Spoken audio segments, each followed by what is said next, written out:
Chief, we're live. We are live. 10:30 a.m. I'm going to call the special meeting to order for Fire District 21. And we will start with a roll call. Scott Fisher. John Crawford. Rich Gossman. Bruce Ansel. Jason Vanderveen. And then Dave Hansen with District 4. So we have a pretty big agenda here today. And although the governor's proclamation doesn't allow for public comment, we felt it was important to extend an invitation. District 4's chair, Mr. Hansen, and his legal representatives, the Quinns, to discuss our District 4 correspondence letter that we received like right before our meeting last time. They were talked about briefly at their meetings, and then they were given to the chief, who passed them on to us. So it was kind of a last minute thing that we saw, and it raised some concerns by our board as we hopefully move forward with our RFA resolution. And so we have extended a brief opportunity. That's fair. Make sure that we're clear about that. For the Quinns and Mr. Hansen to maybe give us a rundown on these two letters that were sent to our board regarding, and I hate to use the word termination of the interlocal agreement, but those words probably had maybe a different meaning to us than the intent was when it was drafted. So I don't know who wants to start first. It's my understanding that Mr. Quinn, you helped pen this document. Right. I'll go first because of that. It was, the District 4 board got me involved, and it was actually a referral from Rich Davis. I see Rich. Hello, Rich. How are you? When they referred me, I think I really haven't learned anything different than what Rich told me or what Dave Hansen has told me, and that is that these two parties have worked together for years. And I think the chief said it this morning at the District 4 meeting, as well as anybody can say it. And it's what I've been saying all along. It looks to me like these are two logical parties to continue working together in some way, whether it's a merger of fire districts, whether it's the formation of a regional fire authority. You folks are natural allies and have been working successfully together for years. But at the same time, the board told me, well, there's some issues with the current ILA. And what the point that I wanted to get across this morning after our meeting with District 4 and the chief this morning was that any discussion of termination of the current ILA and negotiating a new ILA is really sort of a plan B. It's a backup plan, if you will. And it's what Dave Hansen referred to this morning as a bridge, a transition. There has to be something to operate under while you hopefully, as you just said, move forward. If you hopefully move forward, I think the way is a regional fire authority. And that's why it looks like both boards now have passed resolutions to start a planning committee and get going on serious talks for a regional fire authority. So everything else is just legal. I don't want to say just legal. I'm a lawyer, right? But it's really just required by the terminology of the contracts that you have had in place. You can't form a new ILA and negotiate a new ILA unless you deal with the current ILA in some formal way. But it's nothing more than a bridge or a transition to get you to where you want to go, which is really a true combination, not a contract consolidation like you have now, but a true formation of one entity. Whether you end up with a merger of one fire district into another, or whether you end up with an RFA, which is probably plan A, it makes no difference. You might not. This is the backup plan. Nothing more, nothing less. And as I said at the meeting this morning, in very few words for an attorney, I said basically, it's a backup plan. Move forward with your planning committee. But if it doesn't work, there's things that can happen. I've seen them happen. I think Rich has seen them happen with planning committees that tried to form an RFA where it looked like a great marriage, but it just never went together. I was part of a planning committee advisory role for Bremerton, the city of Bremerton and the surrounding area, and it just never went together, and it should have, but it didn't. And I've been a party as advisor to mergers of small fire districts where it didn't get together just because of one person, but it should have. And in your case, it should go together. But what if it doesn't? That's all this termination language is about. You can't form a new ILA to be your bridge until you terminate the old ILA. That's all. It's a legal requirement. It wasn't meant to signify that, boy, they're unhappy with us and that board is just not happy with District 21's board. That's not at all what it's saying. It's just a legal requirement, okay? So my thought and my message to you on behalf of Dave Hansen, and Dave's on the call, he's on the Zoom meeting, he can correct me if I'm wrong, but our goal is to move forward, hopefully, like you just said, Chair, and I think that the two boards really both want this. From what I can see, you've got two boards that could work together as a planning committee of 6 under the law and form an RFA. There's no good reason that I can see, such as labor strife or anything like that. You don't have those issues, apparently. I don't know yet what issues you will have, but they're not insurmountable. Okay, so that's my brief speech. I could give a much longer lawyerly speech than that. Well, that was pretty good. I appreciate your brevity and explanation. Just FYI for our board, District 4 held a special meeting this morning where they discussed some of the issues surrounding these letters, as well as passed their resolution 2020-2 forming a regional fire authority committee. So District 4 has a resolution now, and we have one on our agenda to discuss and hopefully pass as well today. I'm going to give Dave Hansen a couple minutes here if he has anything to say. If not, we're going to cut you out of our meeting, both you and the Quins, and move on with the rest of our agenda. I appreciate that. And I think Joe put it very well, kind of where we're at. We appreciate the time to be able to just have a few minutes this morning. But on that note, I know you do have a full agenda and you also have other lives. So I have nothing further unless anybody has something for me. Does anyone on our board have any specific questions to address to Dave Hansen or Mr. Quinn?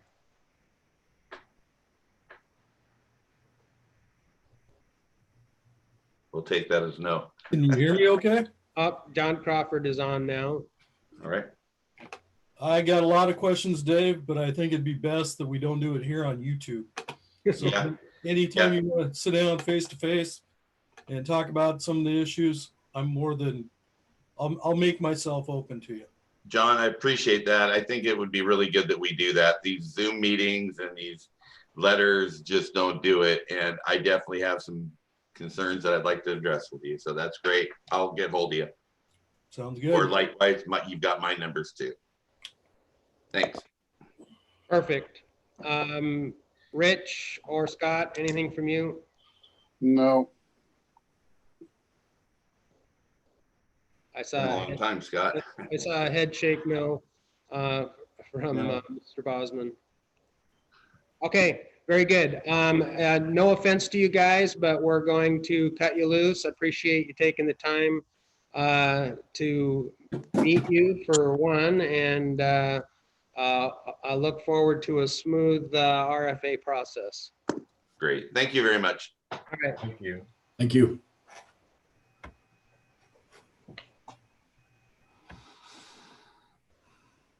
All right, here we are, one big happy family once again. Thank you all for your patience. I guess we're still on the correspondence piece. I did listen to District 4's meeting this morning at 9 o'clock. I thought that it went very well, and I feel that Mr. Quinn's explanation about those letters, although they may have rubbed us the wrong way a bit to begin with. I guess legally I understand what the intent was. It is hard under these circumstances with Zoom meetings to read between the lines. It's like when someone sends you a text message and it means exactly opposite of what they actually texted you, and then everybody gets upset and off we go. The key piece for me, the takeaway this morning, was that they signed their resolution to start the planning committee and indicated that the RFA is the most important thing, and the ILA issues could be a bridge if there were certain specific things that need to be worked out. But the focus for us, and hopefully for them, is to get this planning committee up and running. And if we get that done, we don't even need an ILA. So let's move on. Comments, questions, concerns? So you're talking about keeping the current ILA in place? The current ILA will, Suffice why we're trying to form an well, yeah, Chief, I don't think I'm interested in spending a whole lot of energy working on a bridge agreement if we're moving positively in the RFA. It just seems like That is, a lot of extra wasted time. and that is my understanding, and that's what I heard this morning, and that's what I believe we're going to see out of the District 4 board wholeheartedly, that the effort is going to be on the RFA planning process. As if needed, the bridge is plan B, just as Mr. Quinn said. And I am not seeing anything from the board at District 4 that says they don't want to be good partners in an RFA. I truly believe that that the bridge agreement, like I said, that they were talking about, or the renegotiated ILA, is just it's a what if. It's a if it fails, and it's going to take more than, we have a current ILA we have a current ILA, and that stands until it gets replaced. So it's not like we're going to be without anything if the worst were to happen. It's just that they want to start working in the background on the what if we need to go there. And I think it's important for us to at least be aware of their concerns now and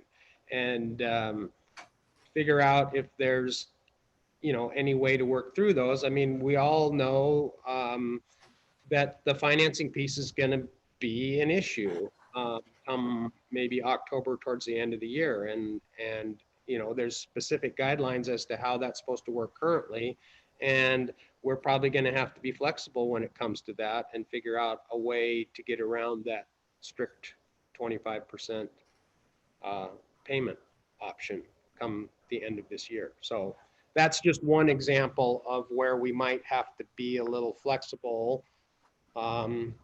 Is that fair, Chief, to say? Yes, I think so. And I know that District 4 recognizes that as well. And that was obviously a concern that was brought forward to both you and I, that, would we just cast them free if they weren't able to meet their obligations? And obviously the answer is no. We're partners in this thing. And just like I said at the District 4 meeting, I think what's most important is that we remember what the focus is, and that's service delivery to our customers in the end. And if a partnership is the best thing, which I believe it is, then we gotta, we may have to swallow, our individual thoughts and prejudices about things, or give a little grace to another person so that we can move forward and do what's best for the taxpayer. Comments? And if I'm out of line on any of my personal statements, feel free to give me my lumps later.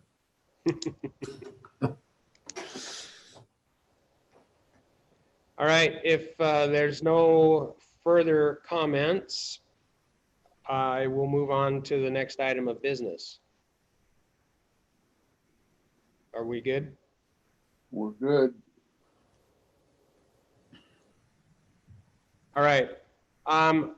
So we go back, we had a lot of unfinished business. The first item on the list would be the Whatcom County Paramedic Training Interlocal Agreement.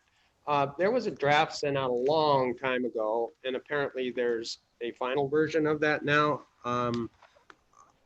I haven't had an opportunity to strictly compare the draft with what the final one is. Does anyone here have any issues or comments with, this is the one between District 21 and the county, not us in Bellingham. We'll talk about that one next. Mr. Davis, you had an opportunity to review that ILA with the county. Yeah, we worked on both of these interlocals. Okay. So like I said, I didn't get a chance to review it. The biggest piece for me was the reimbursement for wages, which that issue came up when I read the ILA between us and the city of Bellingham, and there was some wording in there that was not clear, knowing that it's addressed in the county's interlocal agreement. For example, in the Bellingham one, it says we're responsible for wages. But the ILA with the county says they will pay our wages. So there maybe has to be a reference somewhere in there that refers to this document. But the rest of it looks like legalese to me. No offense, Mr. Davis. You didn't see any red flags or anything that was. No, just as you said, the two agreements go together.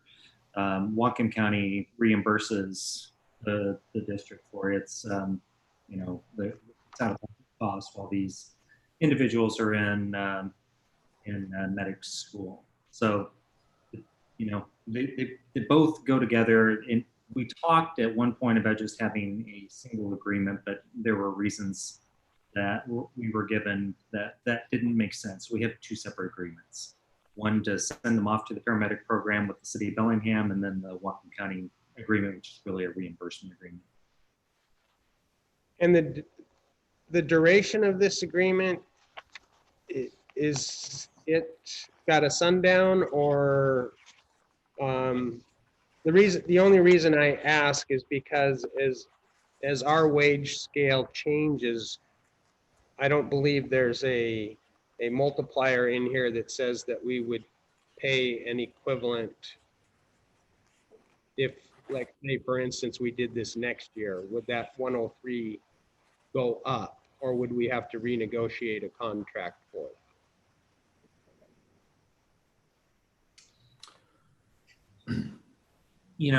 Commissioner, I was looking around for this agreement and I cannot find the final copy. I thought it was the actual costs that we paid. I don't know, Chief, if you know it offhand. It's up to $103,000 per year not per year, per individual that we're replacing. It's meant as work replacement for the students. And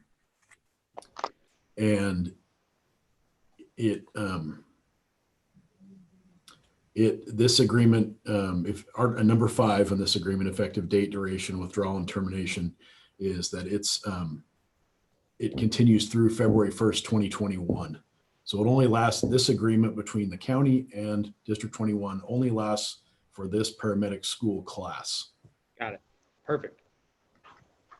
Yeah, I see it now. Yeah, I wasn't sure. I mean, for some reason, I don't want to get stuck in a perpetual ILA where we find out that are going to be problems in the future. And so if this one expires after the end of this class, then we would be able to renegotiate what the reimbursement would Correct. be. Okay. Yes. Any comments on that? Anyone else have any issues? If there's not, then and it's been reviewed by legal, do we want to just go ahead and approve the signing of this ILA then? And who's going to sign it, Chief? You? Yes, it's got a signature line for myself on it. Good, just you. So I will entertain a motion from the board to authorize the chief to sign the interlocal agreement for paramedic training between Whatcom County and Fire District 21. So moved. Second. Any further discussion?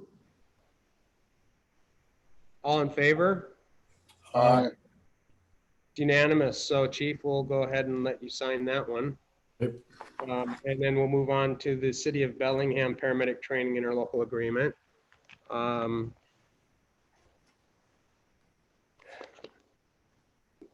where do I start? Again, Mr. Davis, you have reviewed this document.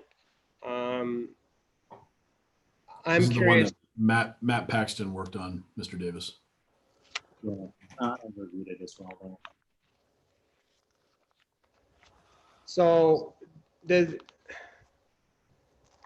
anyone have any questions or concerns about this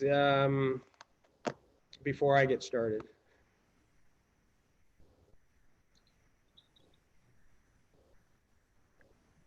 Okay, I'll take silence as none. So again, this agreement is between the City of Bellingham and Whatcom District 21. When we started this paramedic training opportunity, the concept was that we were going to provide an opportunity for our employees to apply for and become medics in Whatcom County under the direction of Bellingham to some degree, and they were going to work for Bellingham as medics, but they would remain employees of District 21. Having come from King County's program, I had concerns about who the employer was going to be and the details of discipline and wages and all that kind of stuff. And we were kind of under the gun to get these two people into training, and I'm going to say maybe learned a valuable lesson here that we move forward with giving these two individuals an opportunity to do this without a formal written agreement. And now we're kind of stuck, because what's going to happen per this agreement is when the training is over, we lose these two employees to the City of Bellingham. In my mind, that's not what I originally thought was going to happen. I understand why, and I've had long conversations with the chief about this. I guess for my own benefit, want to say, I hope I am never in a position again to where we do something before we have the contract in place. And to me, this is a good example why we need to make sure we're diligent in that. So you guys all understand what this means is when school's done, these guys are gone for good. The way it's written now. And Commissioner Ansel, if I could add something. Sure. I too need to take responsibility for kind of where we're at today. I pushed as hard, if not harder than anybody, for this opportunity for the department. I as well, having had a past life as a labor leader, had a lot of concerns about it. But I thought they were going to be able to be overcome. They were not able to be overcome to what I thought they could be. And so we're here where we're at, and it's not, I don't see it as all bad. I am going to push my labor group for a pathway back for these folks. Those of us that have been in the fire service know that oftentimes paramedics rise to leadership positions within the department. I would love for that opportunity for this department to have that opportunity for these guys to come back or gals to come back into the fold. It's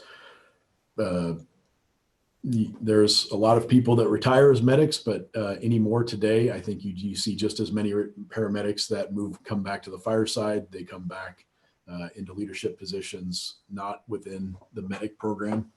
And I'm truly hoping, and I think that we could get people back because they love this agency, they love this area. But I just wanted to go on the record and say that I too have learned a valuable lesson. I've learned a lot talking to Commissioner Ansel as well as talking to Chief Hewitt. And I just want to take my part of responsibility for how we got to this point. Comments? All right, so I would like to go through a couple items, and starting with item 3, selection subject to availability and an established process. And I know that I've talked with the chief about these issues, and he's been working with the city of Bellingham, Chief Hewitt, on some of these concerns. For example, in item 3, it specifies the selection process and sort of what the requirements are, and the wording used was certain prior firefighter training, which to me isn't very definitive.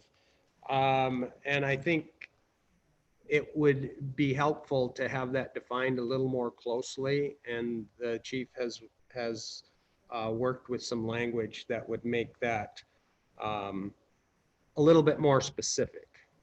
And I look at this from what would a candidate say? Well, I have certain prior training, I should be allowed, and so they get excluded because they didn't have the certain training that maybe the chief or the chief of Bellingham thought they should have. So I would like to see that defined a little more carefully.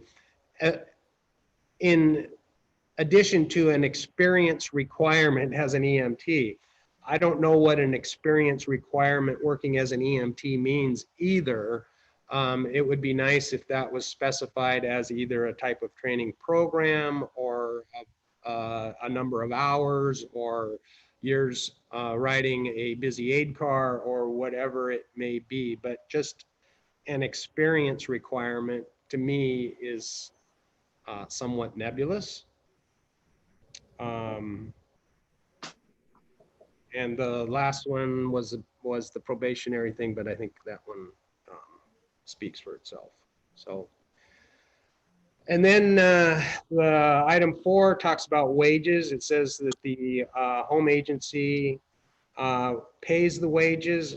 Because we have an ILA with the county for them to pay wages, I would hope that maybe we could reference that in this paragraph, Mr. Davis, that although we're responsible for the wages, maybe per the ILA agreement with Whatcom County, would some language like that be appropriate to insert in there so that the county could say, hey, you agreed to do the wages, we don't have to do them anymore?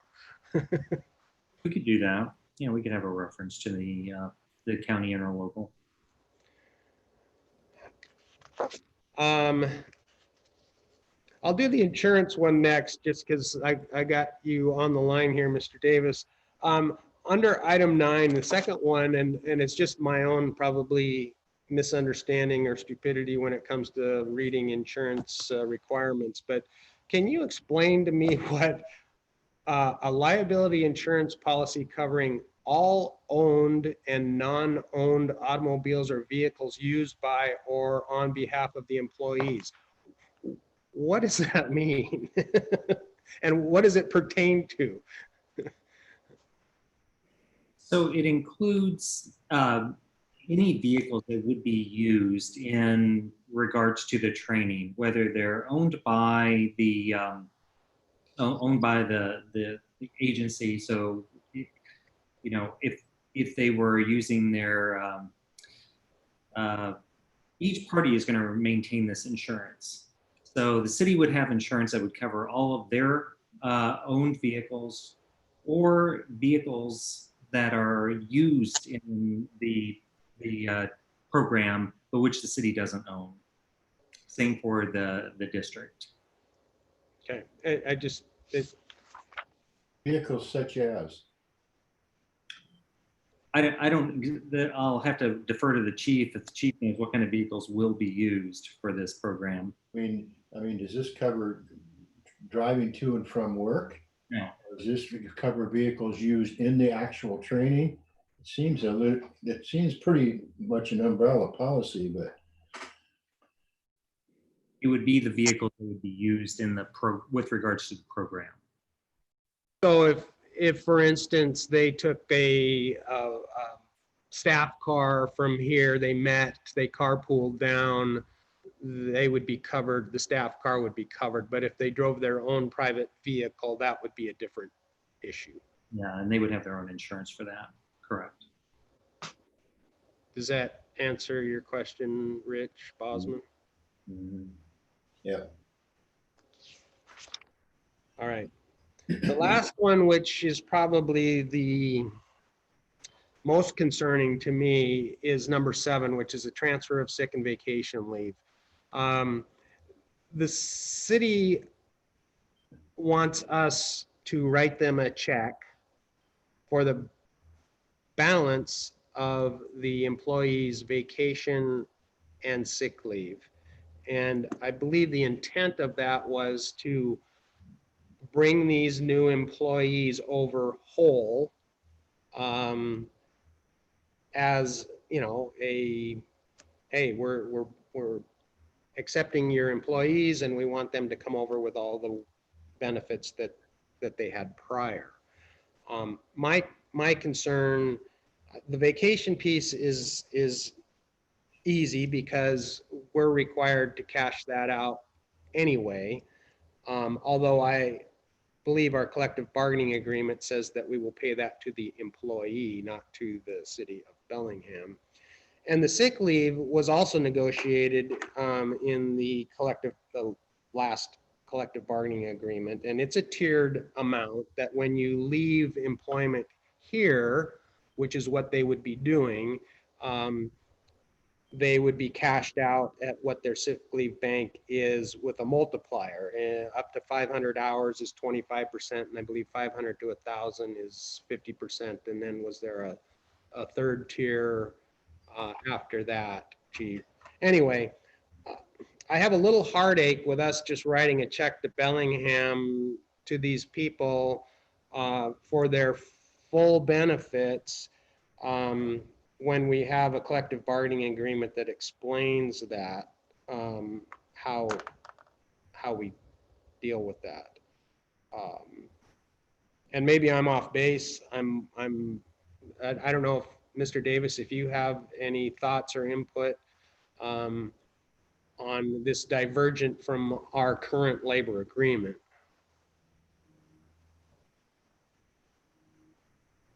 I don't have a concern with it as long as you're getting reimbursed by Whatcom County, and that's what I want to make sure. The final agreement to be signed with Whatcom County was not attached to the packet. And I want to make sure I'm looking at the correct one. Sorry about that. Let me send that to you. I think we ought to take a look at that because it should be cost neutral.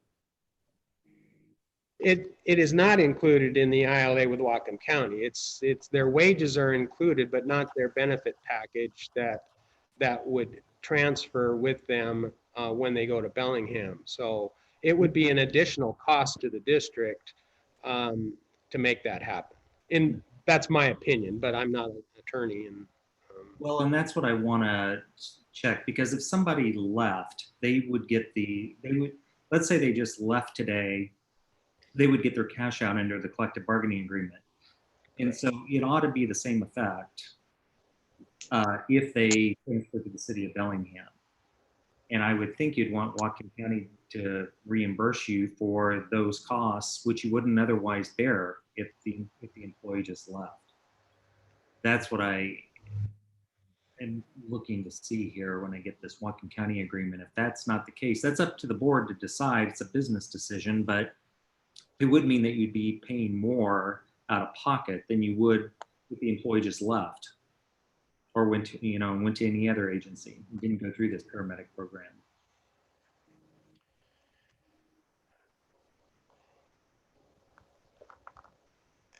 And once you get that shipped off, Chief, I don't intend to take action on this one today.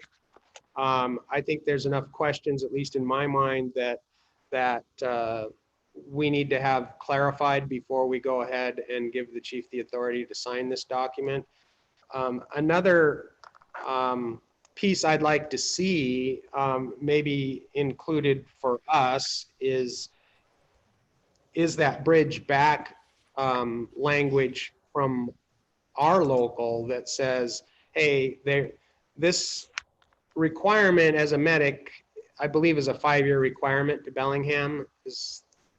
So Yes. let's say after 5 years, one of these employees decides that they want to come back to North Whatcom. Who knows? It would be nice. I'd kind of like to see some language from the local before we sign this agreement to kind of give that opportunity and what that would look like, how they would come back, where they would meld into the organization, and so forth. I think it's pretty easy language to craft. It's just a matter of whether the local is interested in doing that. Do you have any thought on that, Chief? No, that's definitely, like I talked about earlier, that's something I'm interested in being able to get these people back should they want to come back to our agency. I did want to just add really quick that that Bellingham, the city, and the bargaining units, so both Bellingham's bargaining unit and our bargaining unit, are looking at this more. And I realize this is just semantics, but instead of us losing an employee, it's more of a consolidation. They're bringing these people over like it was a consolidation, and so that's where the bringing them across whole in vacation and sick leave. That was the push behind that article. So just so you're kind of aware of how the other party is looking at this. They're not looking at this as gaining a new employee. They're folding somebody into their organization already. At no real cost to them. Correct. The training costs have been absorbed by either Whatcom County EMS or in fire training, it's been absorbed by us. Right. and Commissioner Ansel and I spoke briefly yesterday about, what does this do for North Wacom? It does feel like we're losing employees and we're losing possibly our best and our brightest, but also there's a different way to look at it in that we're loaning them to a county, to an agency, or possibly giving them to an agency that is truly becoming countywide and county represented. And regardless of the patch they have on their sleeve, they're going to be serving our neighbors out in the county. In the future, their medic units could be in our stations. When our guys look across a patient during a tough call, they're going to see a guy they went to the fire academy with, or a guy they pulled shift with for years. These are going to be people that are rooted in North Wacom, that came from North Wacom, and yeah, they've got a BFD patch on, but we know them, and not that makes it better or takes away the sting of losing an employee, but it's still us contributing to the county system. You can look at it a little bit in Bellingham, and possibly Commissioner Ansel, based on your work experience, with the city of Bellevue, is you have the fire side and you have EMS side. And once somebody goes to the EMS side, they're kind of equal but separate, I guess. They're still in the same department, but they wear a different color shirt, and they go on different calls, same but different calls. And Bellingham has been the sole contributor to this system for a long time, and they've been losing their own. Now they have, because of the way it's structured, they can get them back. But this is really our first foray into this, and so I just wanted to provide maybe an alternate way of looking at it. Also, there is some benefit to always having new blood in an organization. It forces the guys to look at things new. Your lieutenants are constantly training new people, or maybe not new people, but junior firefighters, and they're having to hit the books just as hard as the new recruits or the new probationary firefighters. So it does, in some ways, it keeps us young, keeps us active. And I'm just trying to look at some of the good points of this as well, that there's a silver lining to every cloud. So just wanted to give you those thoughts. And they're good thoughts, and I think it's a good program, and I think it's a good opportunity, and it could even draw some people to apply here, knowing that maybe in the future they could have an opportunity to become medics, where maybe they wouldn't even apply here. But there is a training cost and an investment. We've got a 4-year and a 3-year employee that will be leaving us here sometime probably next year. And that experience hurts to lose that. And as a board, in my opinion, we're the fiscal managers, and we have to be able to answer to the public why we're spending this extra money to do this. And so perhaps we need to negotiate that with the city of Bellingham to say, we appreciate that you want them to come across whole. We'll pay our share and you can pay the balance, rather than them paying 100%. Whether we cash out the employee and the employee has an opportunity to purchase those benefits back from the city. It sounds like the city would be amenable to that if they were given that opportunity. I'm just struggling with us writing a check to the city of Bellingham to keep benefits at a level that is greater than what was agreed upon in the collective bargaining agreement. I understand. I understand. And you're correct. You do. You have to be able to answer to the taxpayer, and I agree. I'm looking at section 3 under the county agreement, and there's a compensation figure maxed out at $103,000 per employee, and I wonder if we have reached that. And if not, if some of that buyout may come under that 103,000. I don't know where we're at in that, but that may be a possibility. I will reach out to my counterpart at the county and see if that's something that we can address. What section are you looking at, Rich? Number 3 under the county agreement. Whatcom County and then North Watkin. Okay. Are you looking under the exhibit B, or? No, I think he's paragraph 2 of section 3 on in the Whatcom County, North Whatcom, Iowa. So the county agrees to pay 103,000 for each paramedic student. So I'm wondering if we've reached that, and if not, if some of that money that we're giving them for their payout can come from that figure. As it's drafted, I would say it would not be able to go to a cash out of vacation or sick leave, because it does talk later in that paragraph about payroll costs. So if the money is going to come either in whole or in part from the county to pay those cash outs, Okay. that would have to be changed. If part of it is going to come from, if the part that we're not obligated for is going to come from the city, then as Commissioner Ansel said, the city agreement could be modified. Well, then I'd say it's definitely something we want to change in the future, get that straightened out, because as I've been listening to the discussion on this, I totally agree with Chief Vanderveen that there is, although we learned a lesson about signing the contract, the melding of department people is not a bad thing. And so there is a upside to this with our people going with Bellingham and the idea of the departments working together. I just think we need to make the contract a little bit tighter.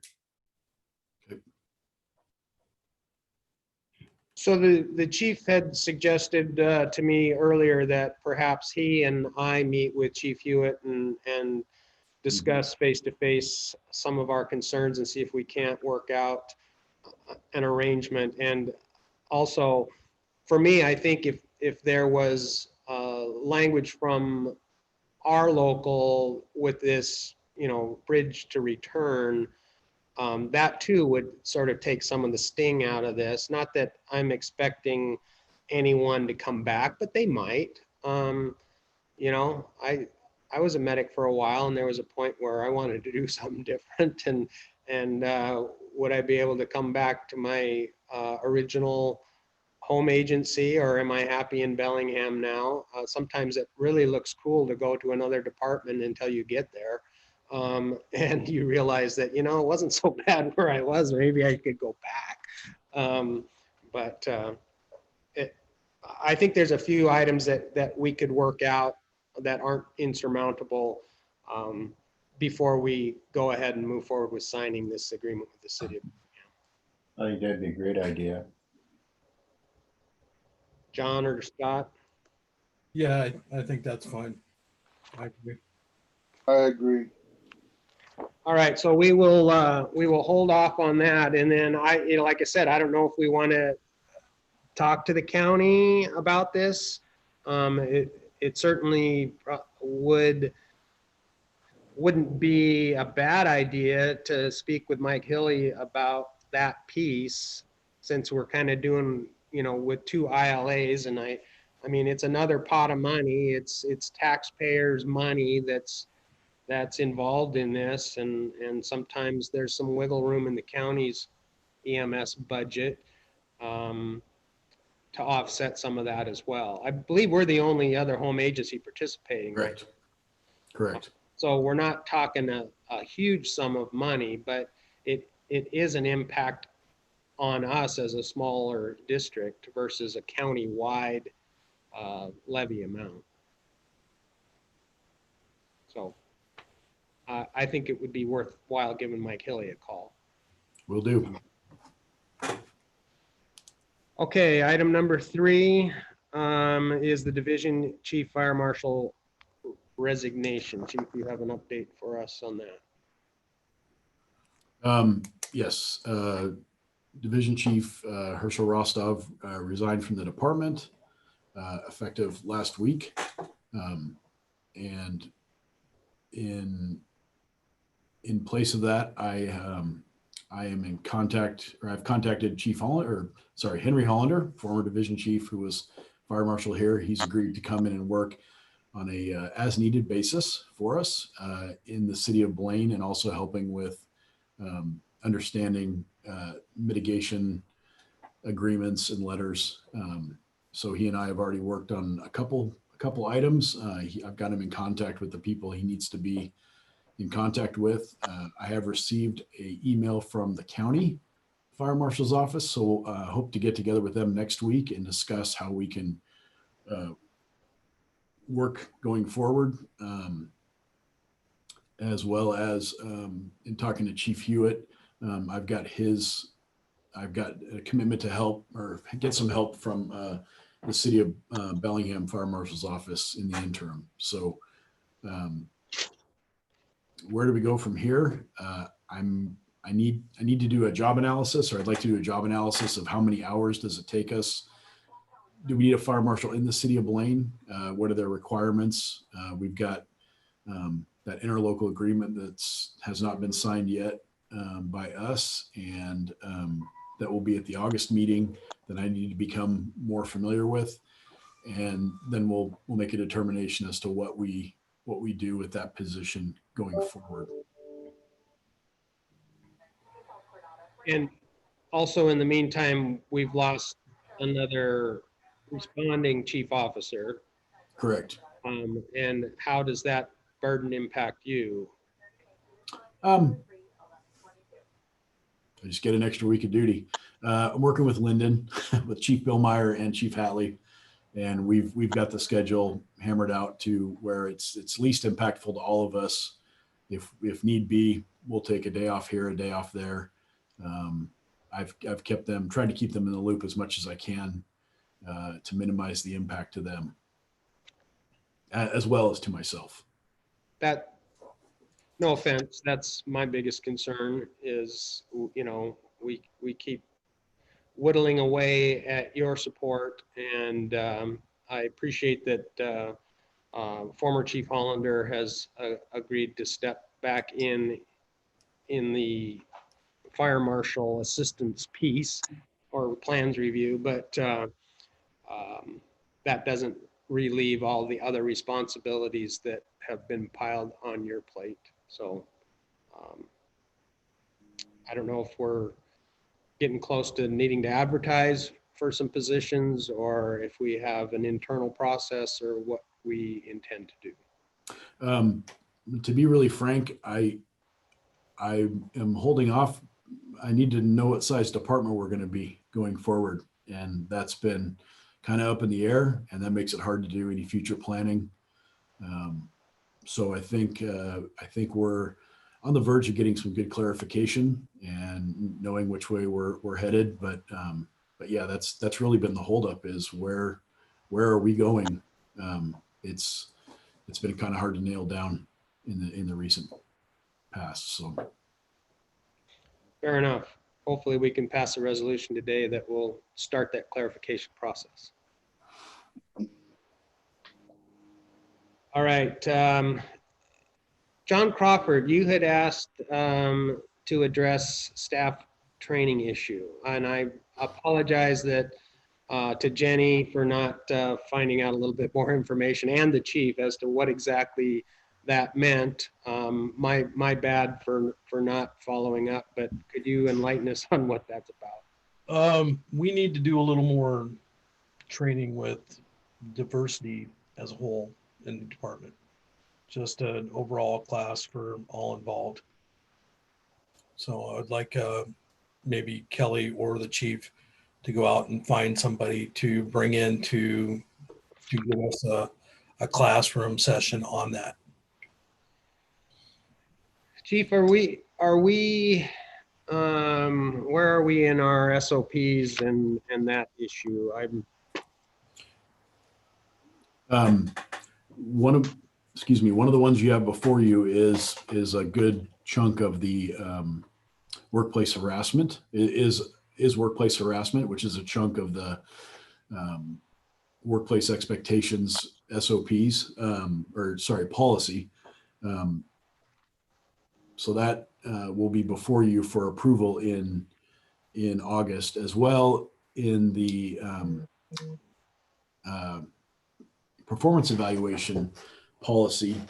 If you read, which is also before you for approval in August, you'll see that there is a every year when someone gets their performance evaluation, they will be required to review and sign off that they've read any policies that pertain to diversity, sexual harassment, workplace expectations.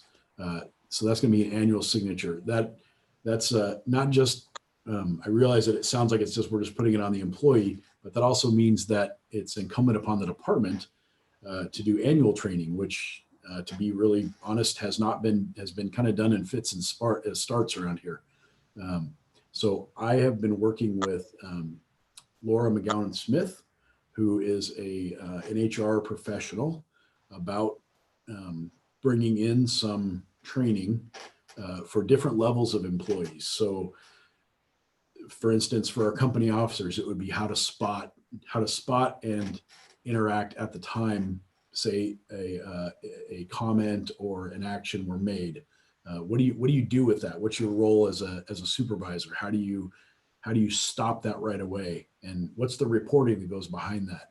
So some of these trainings are going to come out for company officers, and then as well as department-wide training that would be, hey, don't do that. Bruce, that's what I talked to Jason about last week. That's kind of what I'm going for, is something like that to bring somebody in so we cover all of our bases. Rich Davis may have more information, but there's been fire departments that basically it's, sign, walk away, and then later on down the road, they're finding some type of harassment claim against them. So I just want to cover all of our bases so we don't face that in the future. Would there be a timeline that we could, and I know your plate is super full, but is there a timeline that and of course we've got this COVID thing where it's hard to get together, right, and train versus going into a Zoom classroom like all of the students are going to be doing next year. Do you have any? Actually, this one's easy. It's an annual requirement. We haven't done it yet this year, so expect it to be done by December. Okay, that work for you, John? That's perfect. Yeah, like I said, I just wanted to face a harassment suit or be in the Bellingham Herald. So sounds good. Anything we can do to help support you, Chief, in that endeavor, call John. John's the guy that gets things done. I'm excited about the Dakota Creek Bridge thing, so I'm going to start giving you all the work. All right, thank you for bringing that to our attention. Next item is Resolution 2020-13, forming a Regional Fire Authority Committee. It's time to move forward with this. The biggest thing we need to decide on is who is going to participate. Rich, you weren't here at our last meeting, and Scott and John and I have all volunteered to do that unless you have some compelling reason why you would love to go to a dozen more meetings. You're muted, so you're gonna, there you go. No, I'm fine with that agreement. I don't know if we could, I'd always kind of like to have three of us there, and certain things come up, life, vacation, emergencies, etc. And I'd really like to keep this RFA process on track and moving forward, and not have to say, well, so-and-so can't make it, so we got to delay or, move it around. So Mr. Davis, is it okay to, and I'll ask Rich Bosman too, to throw an alternate in if one of the three of us can't? And does that have to be written in the language here, or how would we do that? Yeah, there's two ways to do it. You don't have to have all three present at an RFA planning committee in order to proceed. So let's say you only had two commissioners available, you could just send those two. Or alternately, if you want to have all three commissioners, or if you want to have a total of three commissioners present at each planning committee meeting, then you'd assign an alternate. And I'd recommend that you just do that by a separate board resolution. So that may change from time to time. You've got a vacancy to fill, and somebody may become unavailable. So rather than go back and revise this, you just do it by a separate resolution or motion. You could just do it by motion even. Okay. So as it stands now, then we have this resolution before us. So I'll entertain a motion to either approve or decline this resolution, whichever you guys feel fit. I hope it's to approve. So move. Okay. There's a motion to approve the Second. resolution. Second. All right, so discussion would be, we'll fill in the three names, myself, Commissioner Fisher, and Commissioner Crawford, for this document. And then I guess with the understanding that we could potentially have an alternate if needed, and that currently would be Commissioner Bosman. Do you want to just put that as an amendment to the resolution then? I would like to, unless, Yeah. Are you okay with that, Rich? You can do that. Yeah, I don't anticipate going into the meetings, and I'm not sure it would be advisable at this point, but I can certainly do that. well, I'd just like to have that option. I mean, like I said, I don't want to derail this process if for some reason, maybe two of us were out and, I don't want to just send one person to have you as an alternate. So maybe we can have Jenny add an addendum under item 2. We hereby appoint the following three commissioners to the planning committee, and then one alternate, and put Rich Bosman's name in. Why don't you add a new line and just say alternate in parentheses? Okay. I'm sure Jenny's got that already done by now. Probably. Okay, so there's been a motion and it's been seconded and we've had some discussion. Is there anything else? I guess if we sign this, then we make contact with District 4 and start the process, yes? Correct. You would set a schedule. First of all, you'd have an initial meeting and then ordinarily set a schedule or regular meetings to be held. Now you will have to do two notifications to the public. One will be a notification for the RFA Planning Committee and a separate notification for a special meeting of the board of District 21 for each of those planning committee meetings. And commissioners who are serving on the planning committee meeting just unfortunately get compensated just for the $70 per day and not their normal District 21 stipend. During our meeting here, Eric Quinn did reach out to me by email and suggested that I give him a call. The other thing that we haven't really talked about is in some of these RFA formations, there has been a facilitator that's been hired to kind of, move the process along, cheaper than an attorney. They kind of know the issues and I don't know if any talk has been given to that, but that might be a topic that you address at your initial planning committee meeting. Yeah, I mean, I think it would be difficult for any one of us who doesn't have any experience at this, although I did sit on a committee years ago that failed miserably because there were like 5 or 6 entities at the table that couldn't agree on what color pens we should use. So I think that would be nice to have someone that is keeping us on track.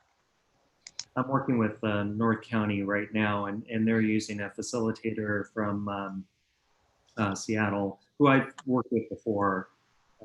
There are others that you can use, but Karen Reed is the one who's working with them. She's also, I think, been retained by the city of Everett because they're considering formation of an RFA. So we can talk about that, and you can interview some of these consultants who might be able to help you through the process. I think it's money well spent. It's an investment. You want the process to succeed, and I think that it's worthwhile. Good advice. I just think that'd be a really good idea to have someone to give some leadership in this because, like we say, other than Bruce serving a short time on a committee, none of us really have any experience with this. And it's too valuable an opportunity, to let it pass because we don't know what they're doing. So I think it'd be a really good thing. Especially since we're wanting to, I hate to use the word fast track this, but because I think we have so many things already taken care of, the big items, it would be nice to be able to get this before the voters next August. So I also want to make it sure it's not that I don't want to be on this committee. I would love to be involved in this process, but one of the commissioners from District 4 has made it quite clear he doesn't want to talk to me. So I think that would just kind of throw a monkey wrench in the process. So that's why I'm hesitant to get involved. And just let the 3 of you handle that.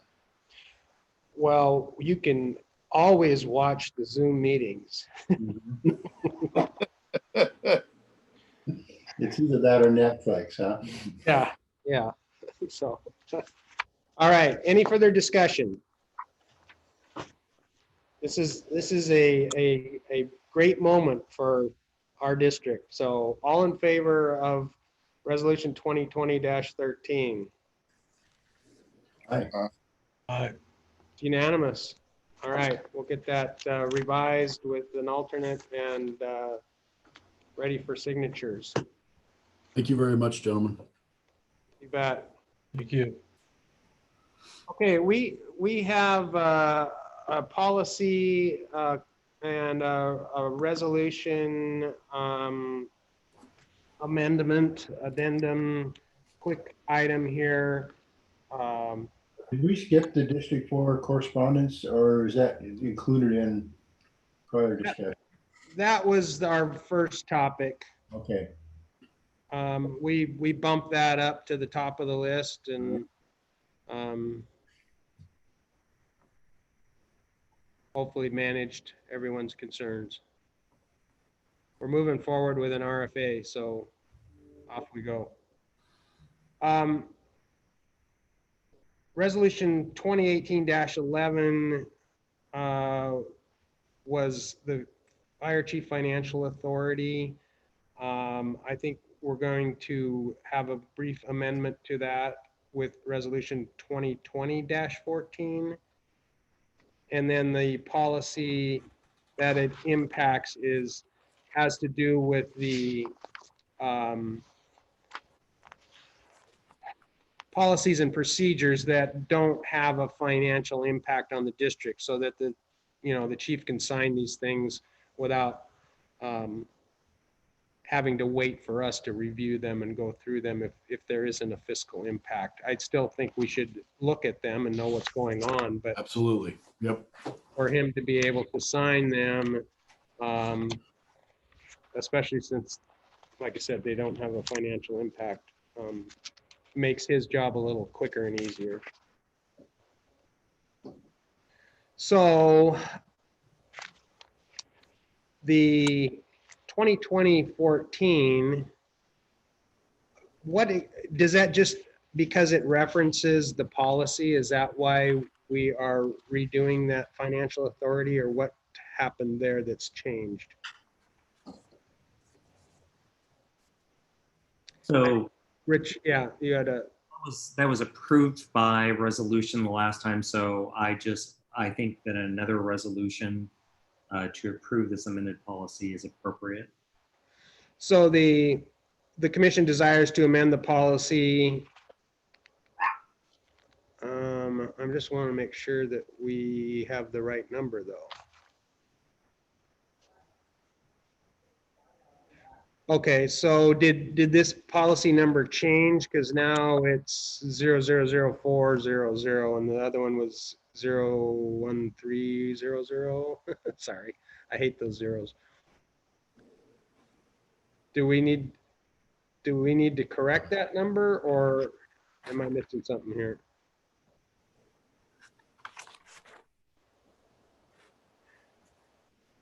Let me look real quick. Hang on. I think you also, if we're going to make corrections to it, Bruce and my name, they need to be switched for chairman and vice chairman. Yes. Thank you. Good job.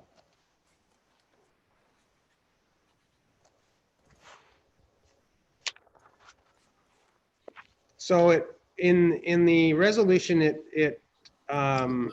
Sorry, the policy number in the resolution is incorrect. okay. So the one on the Policy. policy, the 0100.0004.00 is the correct one. Correct. Let me check one more thing real quick here.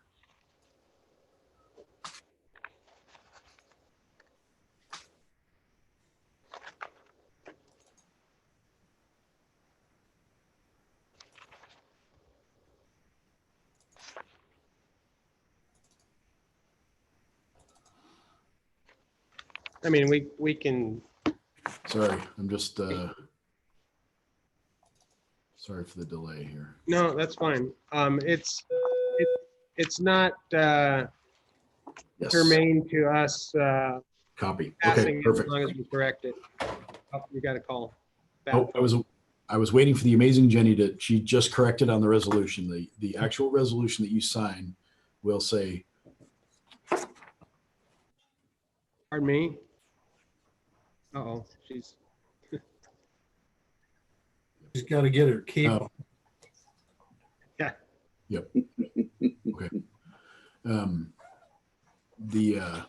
The resolution that you sign will say policy number 0100.0004.00. And also we will, the date and the attest will go down below as well for the formatting. the 23rd day of July. Yep. And then Rich and I will switch places. Okay. The intent is just, basically, it's an amendment to the resolution allowing the chief to sign policies that don't have a financial impact on the district. So is there a motion to approve resolution 2020-14? So moved. Second. Any other discussion? All in favor? Aye. Unanimous. And then the policy and procedure just requires one signature, and I would adopt or accept a motion to allow me to sign the new policy that specifies the chief being able to sign policies that do not have the financial impact on it. Move to approve. Second. All in favor? Aye. Aye. Unanimous. Okay, that does it here. Because it's a special meeting, we can't add anything that wasn't on the agenda. So we'll make arrangements to sign documents, and I will entertain a motion to adjourn unless there is any reason that Richard Davis or the chief needs an executive session. After today's meetings, I don't think that will be necessary. I don't have a need for one. Me neither. Okay. I'll move to adjourn the meeting. Second. Thank you. The signing of documents, are you gonna be out this way, Jason, or? I will. You know, I have to, not adding any new business, but I have to take the approved weight variances from the state to a couple pieces of apparatus up north. Wink, wink, nudge, nudge. So I will be up your way. Do you know the time frame for that? I'll give you a call. You asked me to call you anyway. I'll make a No, call. that'll work. Yeah, just give me a call. Commissioner Fisher, I'll call you as well, and maybe we can meet at 63. That sounds good. Perfect. Yeah, just whenever you get out to 63, give me a call and we'll all meet. Okay. Social distancing, of course. Of course. Of course. Same with you, Commissioner Bossman. I usually hit you on my way home. All right, all in favor of adjournment? Aye. It's unanimous. Meeting's adjourned 11:46. Thank you for your attention and coming in for a special meeting. Have a good weekend. I'm heading to Montana. Go fishing.